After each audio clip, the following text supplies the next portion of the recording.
Disappearing parents is the way we here in the community view what happens to these parents who leave children suddenly. They disappear into a system. Her report has won national acclaim. She has been helpful in educating many of us here on the trauma of women being separated from their children and not knowing when they will reunite. She has been very helpful in also educating the university community about the presence of these families in our community. Thank you. Nina.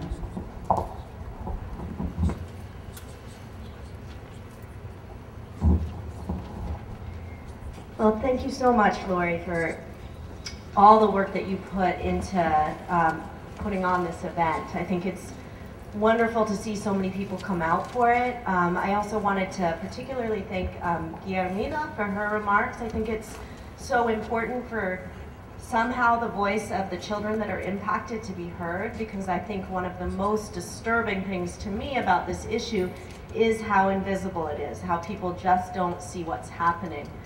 The thing that got me interested in the issue was a specific client that I had. I co-direct the immigration clinic at the University of Arizona, and we represent primarily women that are detained in Eloy. And so working in the facility, I often run into the issue of family separation. In fact, it's usually at the forefront of my clients' concerns is their separation from their children.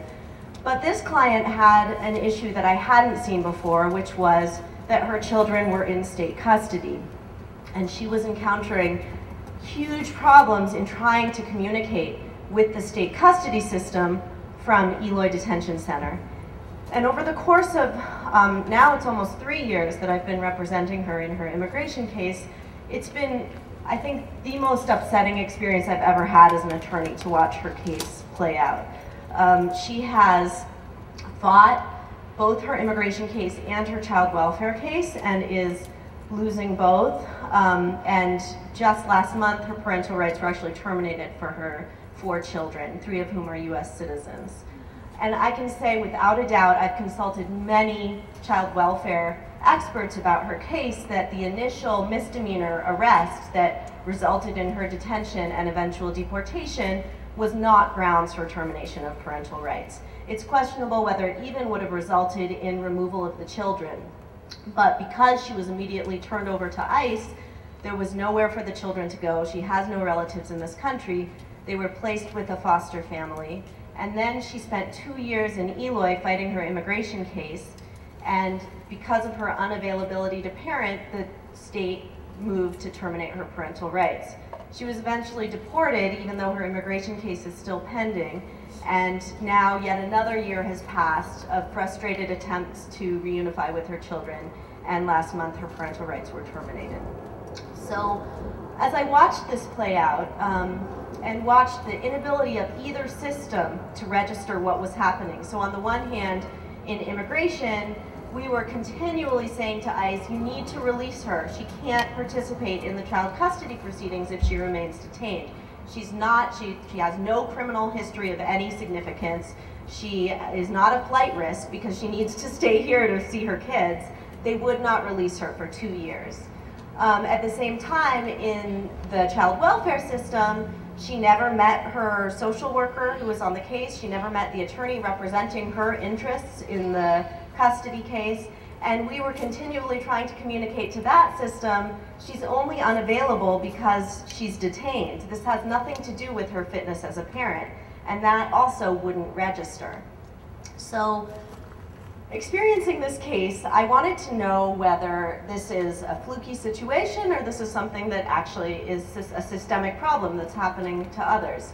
And I got permission to do a series of surveys and interviews in Pima County Juvenile Court of judges, social workers, and attorneys who are involved in when children are brought into state custody. And I asked, how often are you encountering parents who are either detained or going through deportation proceedings?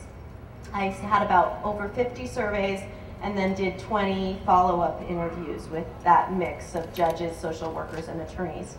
And it became immediately apparent that this was not a fluky situation. Across the board, everybody had encountered these cases of parents being detained and deported. It wasn't the majority of their docket, but it was definitely something that they saw with regularity. And when I looked at just Spanish-speaking attorneys and caseworkers, they were arising with serious frequency, these cases. The other thing that became immediately apparent to me from the data was that the failure of the systems to communicate was happening not just in my client's case, that it was a total shutdown where the two systems are each failing parents in different ways that result in these tragic results. And what it does is it places parents in an impossible situation. If they're picked up and they're put in detention, they have to choose. Do they take the deportation and face deportation without their children, and then trying to fight for reunification from their home country? Or do they stay and try to fight the deportation where they're in a detention facility that's totally unequipped to allow them to participate in the proceedings? And I don't know what you're supposed to do in that situation. There's no good outcome. And that's the situation that parents are in. The other thing that I just want to highlight that came through all the interviews and surveys from the perspective of the child welfare system was this idea of disappearing parents. This was the actual words that many people used to describe to me their experience when a parent was picked up by ICE. I'll read to you just one quote from, this is a CPS investigator, says, parents get taken to Pima County Jail. There we have them on a website. We know they're on an immigration hold. And then it seems like from 1 minute to the next, they disappear. What I mean by disappear is that they're no longer in Pima County Jail and we don't know where they went. As you know, INS facilities are not public, are not published. There's not a web page that we go to see if parents are there. It's just a big mess. And that was what I heard repeatedly, that literally people don't even know the phone numbers or names of these facilities, and so they can't locate the parents. And so the parents are totally cut out of the system. The other thing that I gathered from the interviews was the sense that parents are actually, and this came up in some of the other people's remarks, they're in some cases better off in jail than they are in immigration detention.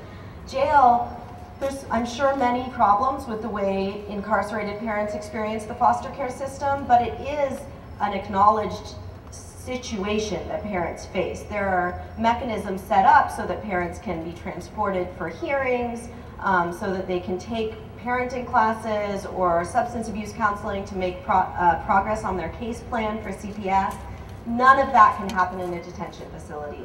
There's no ability to have classes, there's no programming, visits are very difficult. Yali was talking about the budget cuts that CPS has. There's no way caseworkers have funding to go drive out to these facilities to do visits.